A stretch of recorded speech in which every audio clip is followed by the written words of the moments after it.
Welcome to the Geek Therapy Radio Podcast. Welcome back to the Geek Therapy Radio Podcast. If you're a regular listener, if you've listened to at least one show before, I'm your mental curator, Johnny Hamburger, and in this podcast, I just wanted to bring everybody up to speed with my current albatrosses, my current headaches in my geek world that I'm dealing with, and it has become twofold. I'll tell you what those are, but this is also a show where I'm reaching out to you for suggestions, particularly electricians, those of you who have majors in EE or electronics engineering, or you're just electronics whizzes, you're electronics geeks. I would love and absolutely adore your input on one of these issues. It involves lithium iron phosphate batteries and a BMS and a 24-volt lawnmower and motor and induction and voltage sag and all that, but we'll get to that in a minute. So my first albatross, my first headache is ongoing. It is my 2010 Audi S5 with a no crank, no start issue. I've been diagnosing that. I'll tell you where I'm at right now, and if anybody has any suggestions, I am absolutely open to it. geektherapy@iheartmedia.com. That's the direct email, geektherapy@iheartmedia.com, or just leave me something on the submission form, the contact submission form on the website, geektherapyradio.com, or just get at me on Twitter, Geek Therapy Radio on Twitter. I think it's technically at Geek Therapy KPRC on Twitter, but just type in Geek Therapy Radio on Twitter. Look for the red, white, and black color scheme in. That's me. So if you have any advice on this, let me know. So here's where I'm at with the Audi. It is still sitting outside the front of my house, not moving anywhere, no crank, no start issue. Here's the process of elimination. Here's where I'm at. Brand new battery, no difference. A few months ago, I put in a new starter, and it was fine. So the starter's new. I just put in a new battery. I have also checked all of the fuses, every single fuse that I could find in the car. So on the driver's side, on the passenger side front, underneath the bonnet or the hood, by the ECU, there's fuses in there with a bunch of relays. I've checked them all out. I've swapped all the relays. I've checked all the relays. Back in the trunk, the luggage compartment, I've checked all those fuses and relays. They're all good. There's no water. There's no water damage. There's no corrosion. The wires look great. Every point of grounding that I could find on the chassis looks wonderful, but I've even unscrewed the grounding screw, and I've wiggled the wires around, made sure the contacts are nice and clean, and screwed the grounding screws back in. They all look great. They all function great. I'm getting 12 volts everywhere. I'm getting battery voltage at every point I check. Every fuse is perfect, not even burned, not even halfway melted. Just the electrical system in this car looks absolutely pristine. So I got an email a week or so ago from a listener, Christian. He said that his wife, I believe his wife has a 2010 Nissan Altima. So the exact same year as my Audi, and thank you very much, Christian, for sending me your email.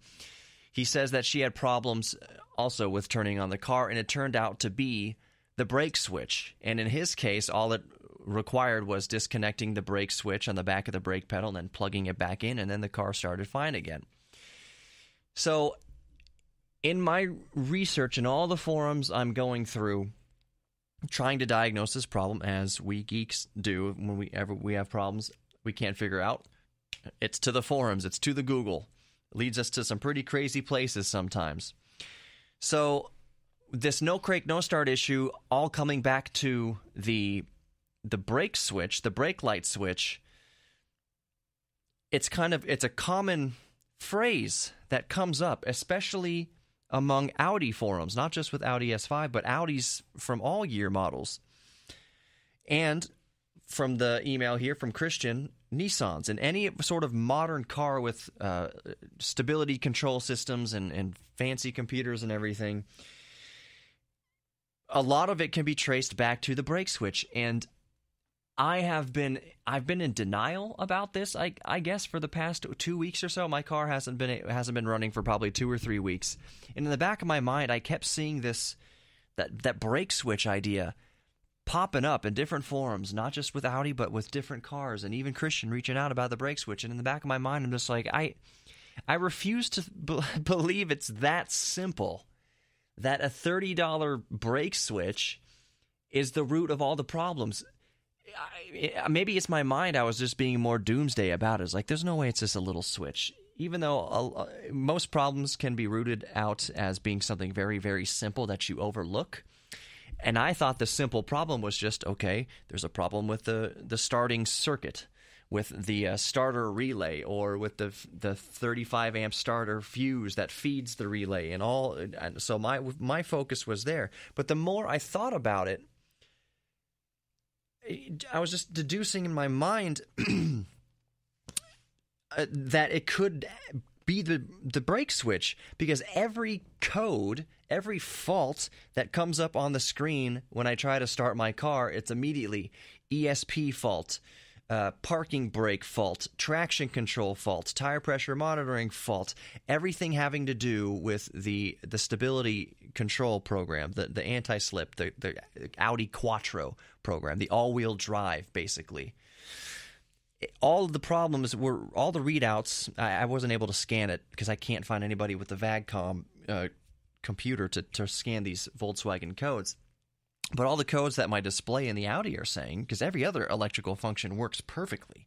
The high beams, the radio, everything in the car functions perfectly. I just can't start it, and it's because it's throwing all these codes about the stability system. So the more I was thinking about that, well, if it's all the stability system, maybe what's happening is, and I joked about it a few weeks ago saying, oh, the rear cigarette lighter wasn't working and that's why it's locked out. Well, it makes more sense that the computer is first reading that the brake light switch is working fine, that the brakes are working fine, that would be the first system that it checks. So if it goes to that brake light switch, that brake pedal switch first, and detects a fault there, it makes sense that it would give me a Christmas tree of faults, Christmas tree lights of faults having everything to do with the stability control program and the all-wheel drive. If it detects a fault with the brakes, that means the computer doesn't know how to modulate the brakes effectively to all four wheels, so it just says, you know what, that there's a problem with the brake switch, so we don't know how to brake any of the four wheels for the stability control, so we're just gonna, the car's unsafe to drive. Also, the computer is saying, the computer's thinking that the car's completely unsafe to drive, because if it's something with the brake switch, it doesn't want you driving without brakes. It's just gonna assume you don't have brakes, or it's just gonna assume you don't have control. So it makes more sense that it could all be because of the brake switch.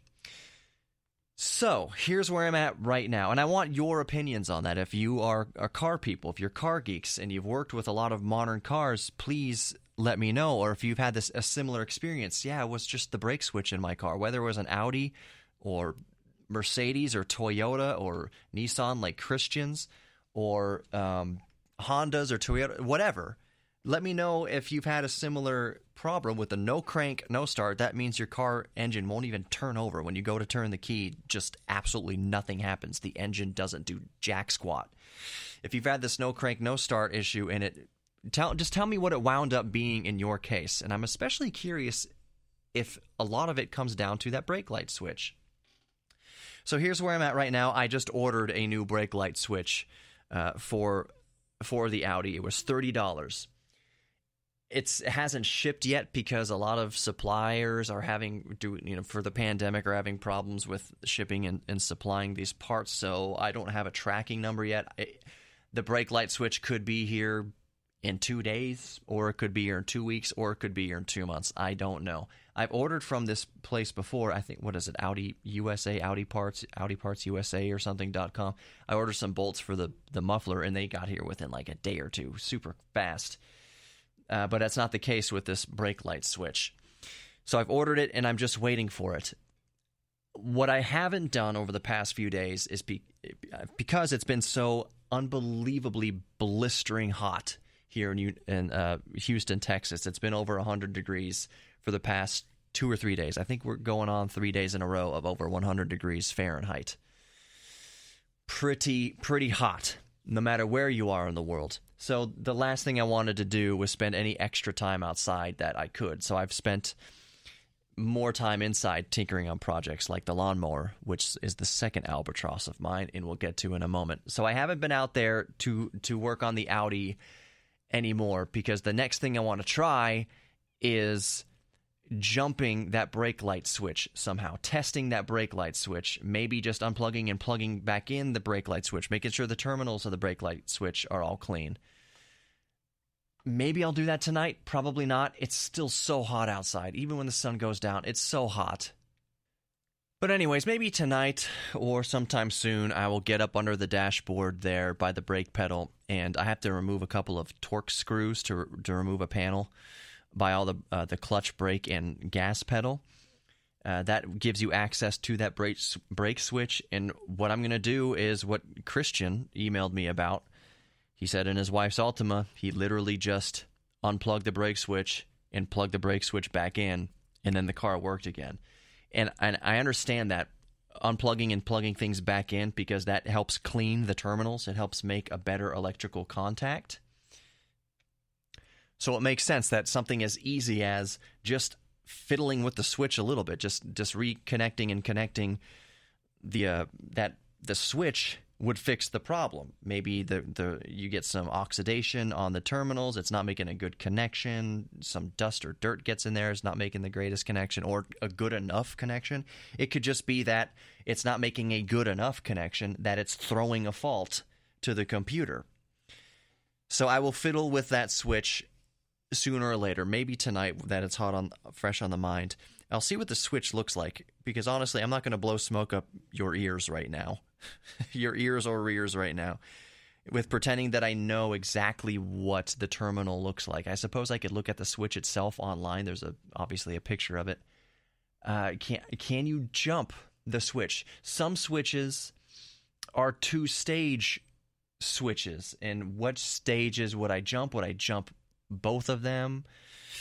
We'll see. But I'll fiddle with that switch, and I'm hoping, I'm crossing my fingers that fiddling with that switch, jumping the lead to that switch, will at least trick the computer into thinking, hey, the brake light switch is just fine, we'll let you start the engine. If I jump the lead to the brake light switch and the engine starts, I'll have pinpointed that it was the brake light switch, and I'll be so happy about that. One thing, here's the losses so far, financial losses with diagnosing this problem, and it's a loss depending on which way you look at it. The only money I've put into it so far has been the brand new battery. And I spent, I think it was $200 or so on this battery. It's what is it? It's an AGM battery. It's a nice battery. I specifically went with a nice battery because I thought, well, I'll spend a little more now so I don't have to spend, a lot more later. If you get cheap batteries, you have to replace cheap batteries more often. I said, what, I'll just put a good battery in here and just not have to worry about it for another few years. So, and the battery I had in there was probably from 2016. The thing is, though, I reconditioned the battery. The only reason I got a new battery is because even after I reconditioned the old battery and it was pulling load just fine, pulling current just fine, and taking current just fine, even still I thought, I'll just put a new battery in there anyway. So now what I have is 2 good car batteries. I have the AGM battery that's in the Audi right now, so I know that that's definitely good. That's a top quality. What brand did I get? It's like a gold edition, gold series diehard or something like that. It's a good battery. I don't know if many of you are loyalists to battery brands, but it's a diehard platinum or something. It's really, really good battery. Costs about $200. So I have the brand new battery in it, and I figured, well, the old battery was 4 or 5 years old anyways. It might as well be time to switch it out. If it's not bad now, it'll go bad soon. But I topped up. I checked the gravity of each cell. I stuck my gravity tool in there and sucked up a little bit of the battery acid into the chamber and saw it float to perfectly good charge. So the gravity of each cell is good. And then basically you're checking the gravity, quote unquote, of each battery cell to make sure that the balance of electrolyte to water is good. So you have the perfect balance of sulfuric acid and water, so that there's a charge. The electrolyte is good. That's called checking the gravity of your battery acid. In each cell, was perfect. 6 cells, 12-volt battery has 6 cells, and each of the 6 cells was perfectly good. And I topped up the acid, and I charged it up nice and slow, and I had my pipette, my eyedropper, and I would remove excess battery acid as it would kind of come up to make sure every cell had perfectly good levels of battery acid. And the battery it's perfect. That old battery right now is perfect. I'm wondering how I can use it in the DeLorean, because the DeLorean definitely needs a new battery. The problem is the old Audi battery that I've reconditioned is way too big to fit in the battery compartment of the DeLorean. So we'll see. I've got an extra car battery right now, and Rowdy has a new battery that'll last her probably in between probably next 2 to 5 years easily. So I'm in the hole, $200 for the new battery and $30 plus $5 shipping or whatever, $35 for the brake switch, and I'm hoping that's all it is. If I get out of this debacle with a 10-year-old Audi, having just spent $230 or so on fixing it, and $200 of that being unnecessary, anybody with a German car, whether it's a Volkswagen or an Audi or a Mercedes or whatever, you know that if you get out of a problem for $200, $230, you're doing pretty good. So that's the current state of the car, and where I'm at right now is focusing on the brake switch, the brake light switch. I've heard other people say that that's what it amounted to in their cars. I'm fixated on the brake light switch, and I will go from there. If you have any thoughts on that, if you have any advice, any tips for me, please email me, especially if you have a Volkswagen or an Audi. All the parts in Volkswagen and Audis and even Seats and Skoda and all that, it's all the same company. Bugatti, it's all the same. Lamborghini, all the same parts, effectively. Maybe Lamborghini parts aren't 100% Audi, but I don't know, actually. I know that Volkswagen Audi owns Lamborghini and Bugatti and all that. I'm sure there are some parts to Bugattis and Lamborghinis that you won't find in a Jetta. But for the most part, you will. Like window switches and buttons and things like that, in a $2 million Bugatti, you will find in a $15,000 Jetta. That's just the way car companies work.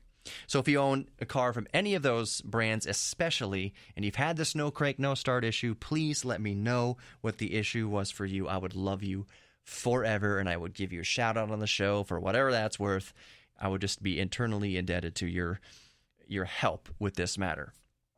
Okay, moving on to my second ball and chain, my second albatross, my second pain in the butt, which I hesitate to call a pain in the butt because it's not as critical as having a 5,000-pound vehicle paperweight outside of your house on the street, but it is my lawnmower. I have a 24-volt Works, WG775 model lawnmower that I've had since 2011 or 2012. And I've mentioned it previously on the show. It's 24 volts. It just had stock. The battery pack is just two 12-volt SLA sealed lead acid batteries wired in series to give you 24 volts.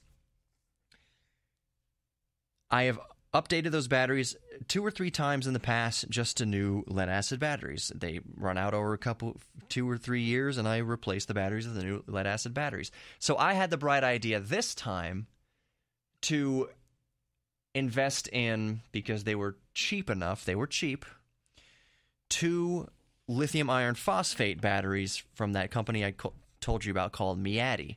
So it was $45 for a 16 amp hour, 12 volt lithium iron phosphate battery. So I got 2 of them. They're all every single LiFePO battery, 12 volt LiFePO battery is branded as drop-in replacements for SLA, drop-in replacements for sealed lead acid batteries. But there's a caveat there. Lithium iron phosphate batteries have a BMS computer in them.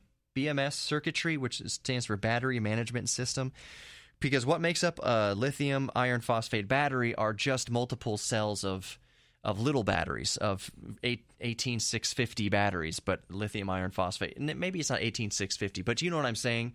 lithium batteries that go into your vapes, lithium batteries that go into any your remote control cars and racing drones and all that. They're usually made up of individual cylinder cells. They just look like bigger, fatter AA batteries. So what makes up a lithium iron phosphate 12-volt battery is several of these battery cells wired up in series and parallel to give you 12 volts. And all of those individual cells are managed by the BMS, the battery management system, to make sure each cell is at a perfect balanced voltage with each other, that you have exact voltages across each cell. So one cell isn't overcharging while the other one is undercharging, or one isn't being depleted too much while the other one still has juice. That's all kept balanced so that you get smooth capacity out of the battery pack as a whole, and you're not damaging the battery. The BMS is meant to protect the entire battery by managing the individual cells within that battery. So here's the thing, though. That BMS has two cutoff voltages, in mine at least. The cutoff voltage is, the undervolt protection is 10 volts. That means that the overall output of the entire 12-volt battery, the nominal voltage is 12.8 volts. But if it goes below 10 volts, it shuts itself off. It cuts off the output to protect itself, to protect the battery, so that you don't discharge it too much. If you discharge too much, you can damage the cells or one of the individual cells, and it's no good. I understand it's good to have that under voltage protection, and 10 volts is it. If it dips down to 10 volts, if it goes down to 9.99 volts, battery shuts off completely to protect itself. Similarly, the over voltage is like 14.6 or 14.7, might be as high as 15. It's 14.7-ish, around there. That's to protect it from overcharging. If you're charging the battery and it goes up over 14.8 volts, the battery shuts off. It opens its own circuit so that it can't accept any more charge. These are two protection features. It also has overcurrent protection. So you don't put too big of a load, big of a stress on the battery. Oh, it damaged the cells. It'll cut it off. If it's over a certain amperage, I think it's something like 80 amps, it says it can handle 80 amps for 3 seconds before cutting off. Perhaps that's true. So here's the issue that I'm having. You wouldn't typically use this type of lithium iron phosphate battery with this type of BMS in a situation to, let's say, start a car. So that car starter, when you turn the key over on your engine, on whatever car, and the battery, your car battery, the 12-volt lead-acid battery, is sending just a sucker punch, friggin' Ryu Shoryuken uppercut of current to your starter to kick that engine over. It is a ton of load. It's an inductance load. It's tremendous. A good way to picture this is, in your house, when your air conditioner comes on and you notice all the lights in your house dim for a second, that's because that electric motor coming on in your air conditioner at your house is causing a voltage sag across the entire system. So your house is at 120 volts coming in from the power lines, and your AC turns on, and all the lights in your house dip for a second. That's because that 120 volts goes down to something like 100 volts in North America is what I'm talking about. In Europe, it would be 220, 240 volts. Same thing could happen. Your air conditioner starts on, a big heavy load comes on, and then you notice that your lights dim just for a second. Sometimes it happens when you turn on your computer, you notice the lights dim. It's a huge load put on the system just for a split second, and you get that voltage sag, and everything comes back up. Once the motor is running, the electric motor is running, you're at that normal nominal voltage again. It just takes a lot of brute force to take something standing still to make it then go to 5,000 RPM or whatever it is. It's not that much, but you get what I'm saying. An electric motor, a big electric motor, is a very heavy piece of stationary thing not rotating. So it takes a big punch of current to start it rotating. Once it's rotating, it's kinetic energy. It can just run with normal amount of voltage, normal amount of amps, but that initial startup can be hundreds of amps. Let's say it's a 10 amp motor, runs on a 12 volts and 10 amps just to keep it running at a normal RPM. 10 amps, 12 volts, that's fine when it's running, but to get it started, it's going to be like 300 amps for a split second to get it to push it over. You get what I'm saying. I've spent enough time on that. But it was painting the picture to tell you what's going on with my electric lawnmower. The electric lawnmower is just a DC motor, a 24-volt electric motor that needs a big kick of amperage to start that blade spinning. So it's not just the motor that needs to be spinning. I have these big counterweights on the end of the shaft in the form of a blade, a big giant sword on each end, that also, the inertia there, it needs to be pushed into spinning.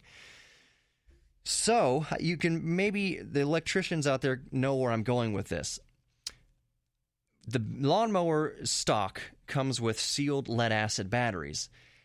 That voltage sag, when you first start that inductive load of starting up a DC motor in this case, that means that for a split second, those batteries aren't at 24 volts. For a split second, it's sending out just a monstrous spike of current, and when you have a monstrous spike of current, your voltage goes down. So that 24 volts when at initial startup is probably going down to something like 16 or 17 or 15 volts. Each of the individual 12-volt batteries in there, the 12-volt lead-acid batteries in there, is probably dipping all the way down to 9 volts or something like that. Your car does the exact same thing. When you start your car, if you had a voltage reading on the battery, you would see the voltage across the battery for a split second dip down to something like 9.5 volts and then immediately go back up to 12 volts or whatever it should be. So the same type of voltage sag is happening when I am running this 24-volt electric lawnmower.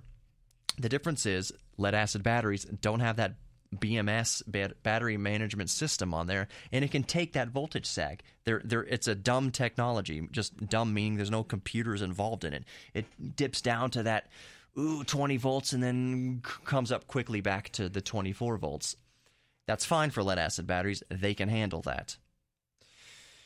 Lithium iron phosphate batteries, most of them, can't. That BMS, remember I said that the voltage when you start the lawnmower isn't just a perfect linear 24 volts. When you start that motor, it dips down to below 20 volts. Well, it's two 12-volt lithium iron phosphate batteries in series, so going down below 20 volts in a 24-volt system, that means each battery in my system is dipping below that 10-volt threshold. So the BMS is seeing that voltage drop and then cutting off the batteries to protect itself. Does that make sense? I know a lot of electricians out there know exactly what I'm talking about here, but hopefully you're gleaning enough kind of rough, gross, oversimplifying information from this anecdote to help you kind of better understand what I'm talking about here. So I've hit the start switch on the lawnmower, and the motor kicks for a second, and then it just stops because that voltage sag is triggering that BMS under voltage protection, and it just locks me out. The battery is just, it's not dead, it's just protecting itself. You wake the battery back up by putting the battery on the charger, and it wakes the batteries back up. You haven't lost any capacity or anything like that, not much over a course of a split second. But you have to plug the batteries back into the charger to wake them up, to reset that BMS to allow you to have that voltage again, allow you access to the battery capacity. So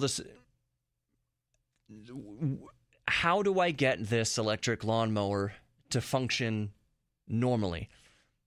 I have been able to get the motor to run on the lithium iron phosphate batteries by, this is super dangerous.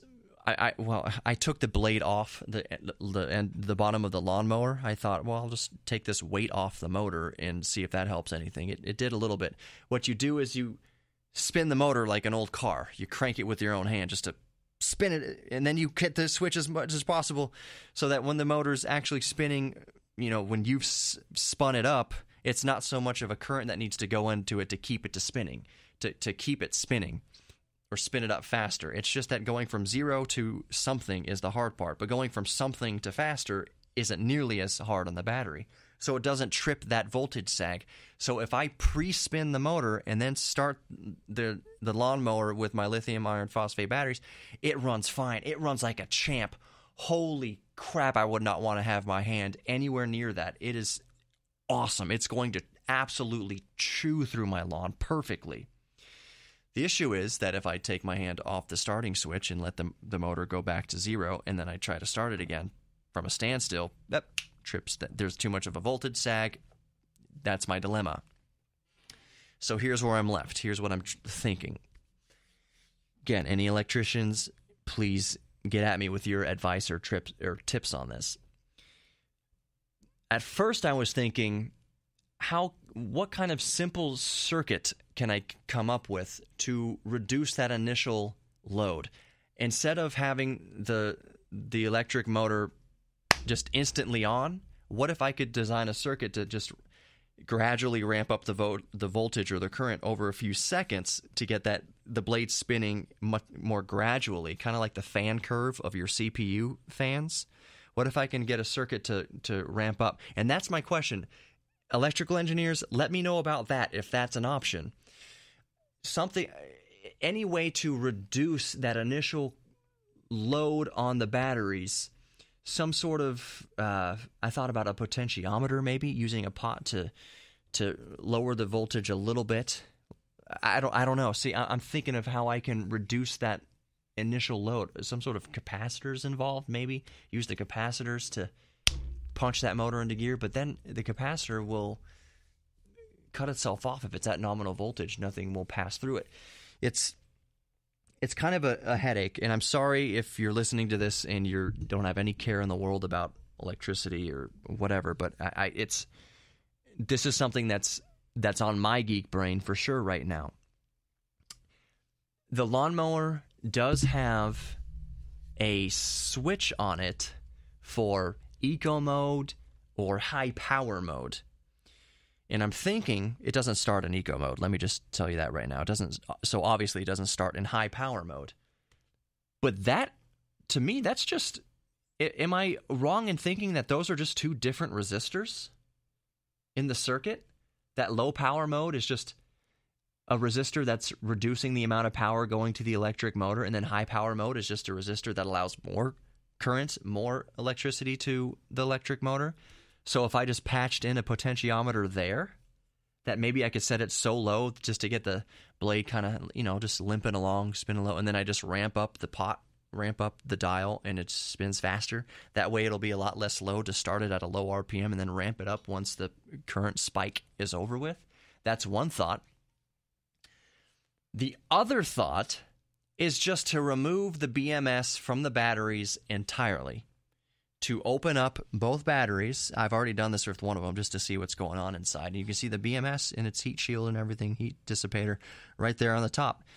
One option is just get rid of that BMS and just maintain the batteries myself as best I can. Just be thorough with testing each cell every so often, make sure one of them is not overvolting or undervolting with each other. Make sure that they're all balanced first, and then take the BMS off so I know that they're all balanced.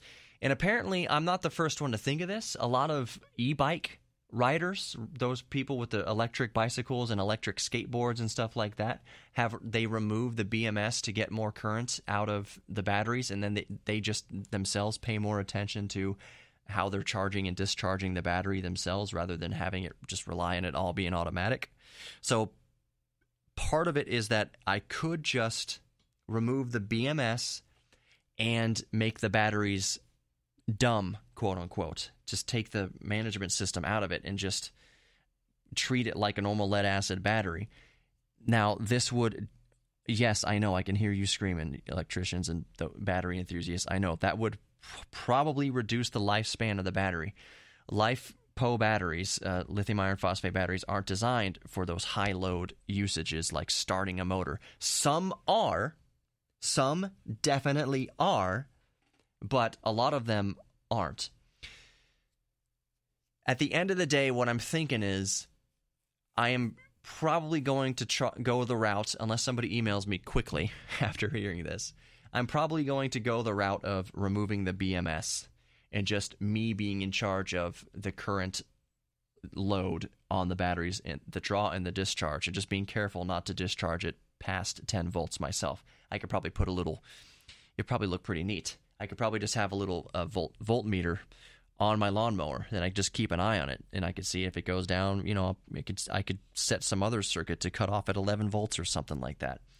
Just keep an eye on that voltmeter while I mow the lawn. Okay, I got to 10.5 volts. Time to go put the lawnmower back on the charger. essentially, I'm the BMS at that point. I can't self-level each individual cell, but I can kind of keep an overall eye on the health of the battery.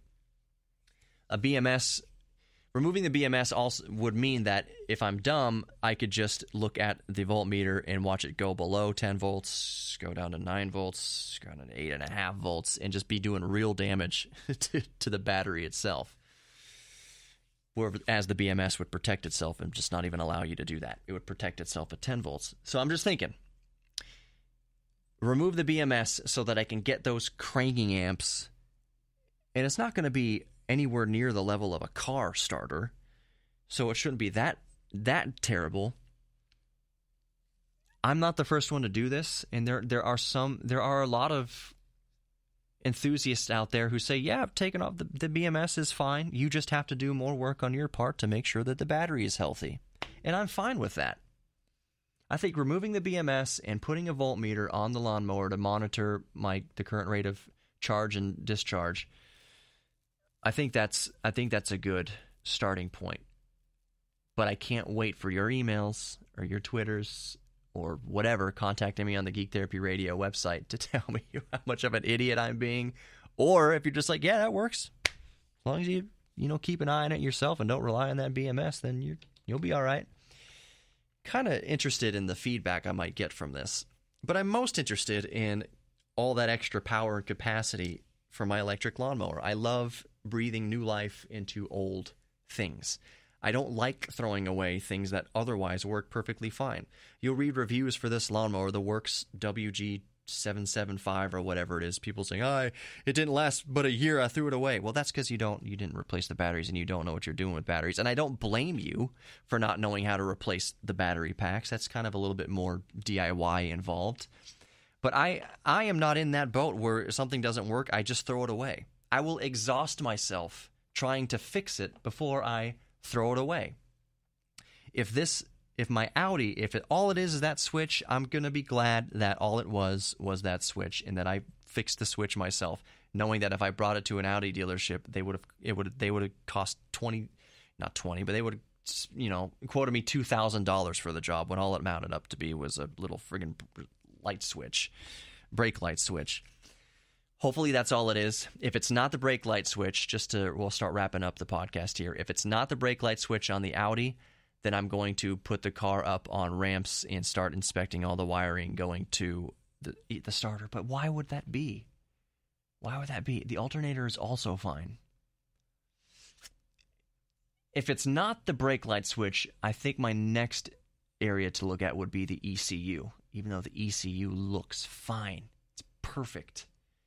I'm hoping it's not the ECU because the ECU is several $100s. And it requires resetting, and you still have to bring it to the dealership, and it's usually something simple and stupid. And I'm hoping that simple, stupid thing is that $30 brake switch. It would make all the sense in the world for it to be that brake switch. I hope that I can jump the switch and prove it before I even get the switch. All sorts of fun things that we involve ourselves in when we are geeks. I dreamed about my lawnmower issue last night. I dreamt about it, and I actually came to a conclusion in my dream that I remembered when I woke up. I don't have a lot of great wiring in the battery pack itself. There's little points of not that great of contact between some points, and when you have just tiny little areas of contact, that's a lot of resistance, and resistance equals voltage drop. So I'm going to clean up all the wiring first before I remove the BMS, and we'll go from there as far as the battery's concerned. But we'll see about all that. I wonder what kind of neat bump music I'm going to play. Thank you so much for listening to Geek Therapy Radio. I'll keep you informed of what I'm doing. If you haven't listened to the last podcast, I had Colin from This Does Not Compute. We were talking about old recording technology, so ADAT and cassette tapes and things like that, as we are wont to do.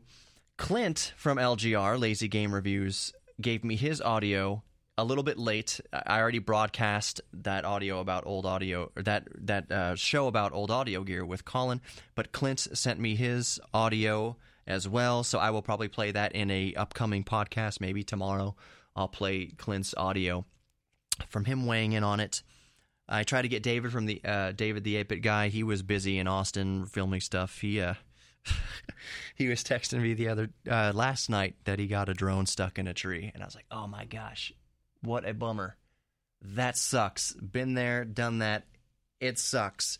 So David is working on other videos. I don't know if he'd be happy with me telling you that, but it makes sense. It's a video series. He's teased to it in the video he and I were on. So all those guys are still in the mix. Matt Farah, the Smoking Tire, I asked him. He said he didn't have much audio experience other than he knows that podcasting, you need good mics in a good room. But he's not really a musician, so he couldn't speak to it. But anyways. Thank you for listening to the Geek Therapy Radio podcast. You are worthy of love, both giving and receiving love. You are also worthy of your own self-confidence. So embrace your inner geek. Dive into your geek thing. Dive into a hobby. Start tinkering with stuff. It's super fun, but be safe. Be safe if you're going out into public places. Just do due diligence. Just take natural precautions, and I think we'll get through this together. So thank you so much for listening. Take care, and I'll talk to you tomorrow, hopefully, keeping up this streak.